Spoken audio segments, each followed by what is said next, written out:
Salut à tous, c'est Jinji dans le cadre du RPG 8 numéro 3. Donc dans Jinji DA, du jeu de rôle, on va parler d'humeur. Je pense que c'est surtout de bonne humeur qu'on va parler parce que ce qui met de mauvaise humeur dans le jeu de rôle, c'est assez facile à percevoir. Donc qu'est-ce qui me met dans une bonne humeur dans une partie de jeu de rôle? Alors normalement je vais essayer de faire court, entre guillemets, pour pouvoir expliquer ça. Alors pour moi, ce qui me met dans une bonne humeur, c'est la surprise. Que ce soit, en tout cas, dans ma fiction, que ce soit bon ou mauvais. Euh, concernant l'humeur, finalement, pour moi, c'est la surprise. Pourquoi? Parce que quand je suis MJ, je vois que j'ai fait un scénario, et puis finalement, je me dis, mais ils sont complètement passés à côté, et pourtant, ils ont réussi à résoudre le conflit. Je trouve ça très intéressant. Quand il s'agit, par exemple, de voir l'évolution des joueurs, leur mentalité, ou tout simplement aussi une évolution dans la psychologie de leur personnage, ben oui, ça aussi c'est de la surprise. Il y a pas mal de choses, finalement, la surprise c'est une émotion qui peut avoir de nombreux tournants. Et chez moi, c'est très très fort. Il y a des choses que je peux connaître, genre, mais vraiment très très bien, euh, et du coup, je vois il y a une autre alternative qui est possible.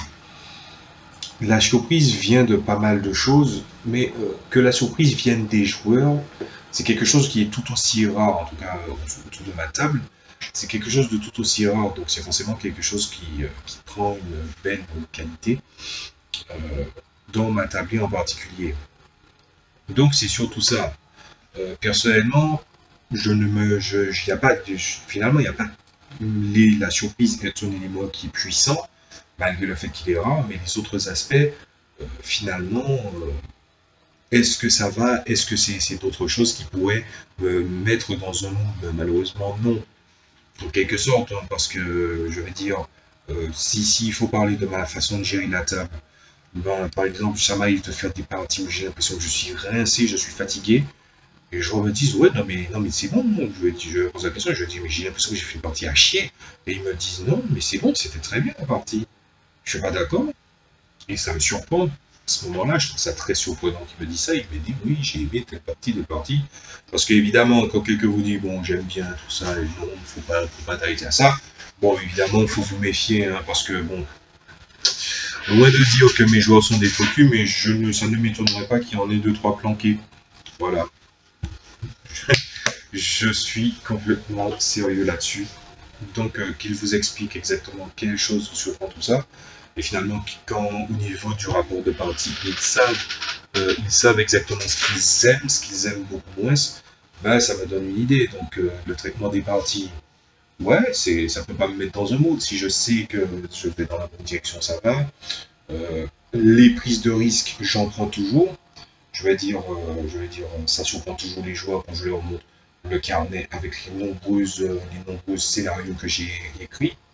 Alors, je suis pas quelqu'un qui, genre, qui est devant mon PC, j'écris le scénario. Normalement, j'écris le scénario à main levée. Voilà, parce que la pratique d'avoir gravé justement sur le, on va dire, sous le plan physique mon scénario, ça me permet que quand je regarde un mail là-dessus, je me dis, ouais, je pourrais modifier ça, ce genre de choses, donc c'est plutôt bien. Qu'est-ce que ça serait d'autre? Justement, est-ce qu'il y a eu de l'épique dans la partie? Alors, j'ai fait une vidéo sur l'épique et l'épopée, donc allez jeter un œil là-dessus. Mais je considère que l'épique et l'épopée, c'est quelque chose qui s'impose de lui-même et que tu n'essaies pas de créer. Essayer de créer quelque chose d'extraordinaire de manière artificielle, c'est que finalement, tu es tout aussi artificiel que la chose que tu prétends vouloir créer d'exceptionnel. Ça s'appelle le jonglage du destin dans ta gueule. Voilà. Et oui, malheureusement, c'est ça. Est-ce que ça serait quoi? Ça serait l'interprétation des personnages.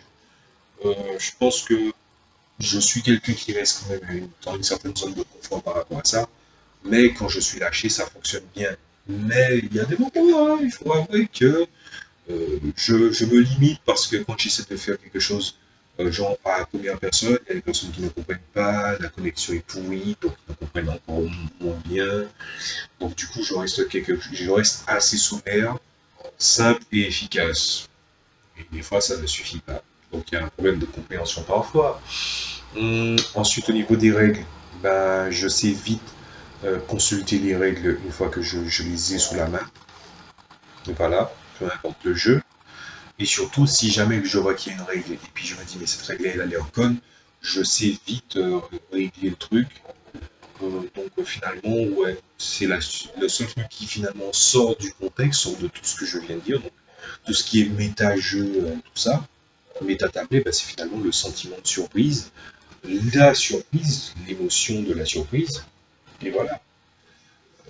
Je pense que la surprise est d'autant plus grande que si votre investissement surpasse vos appréhensions.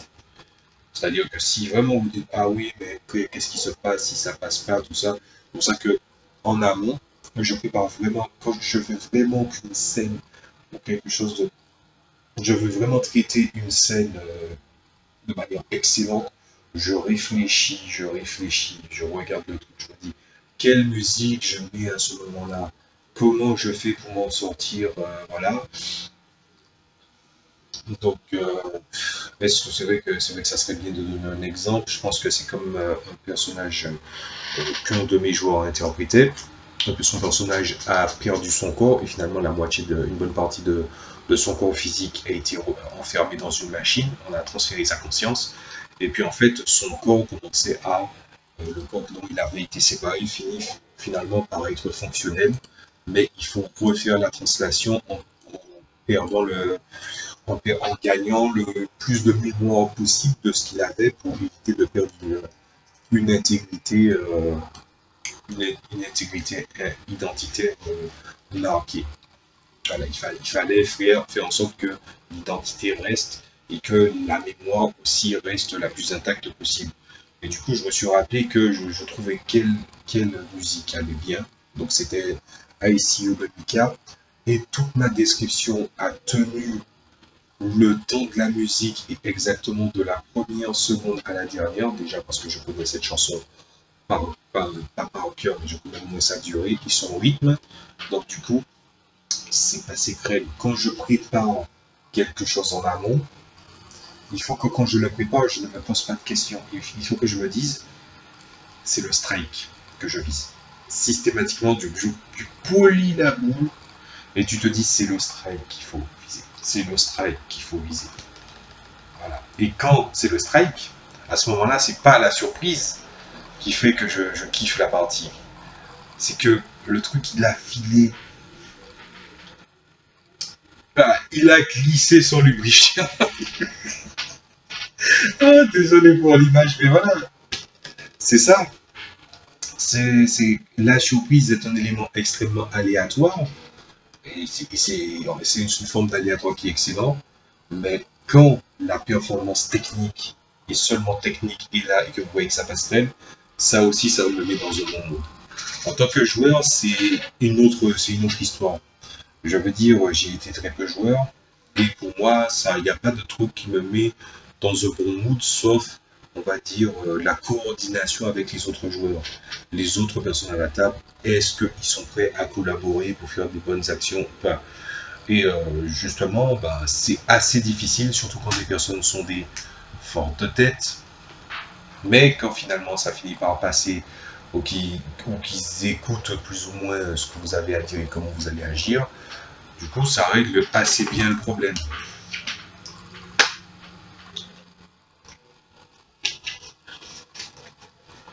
Voilà.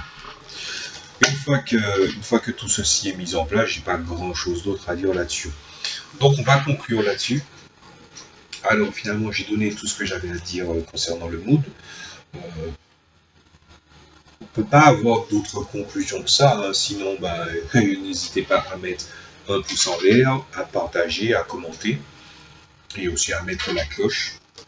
La seule chose que je voulais à vous dire, c'est que chacun trouve un plaisir différent à la table, mais contribuer au plaisir collectif va peut-être de toutes les façons vous amener à votre plaisir à vous, qui sera magnifié par le bonus, le plaisir justement le plaisir collectif.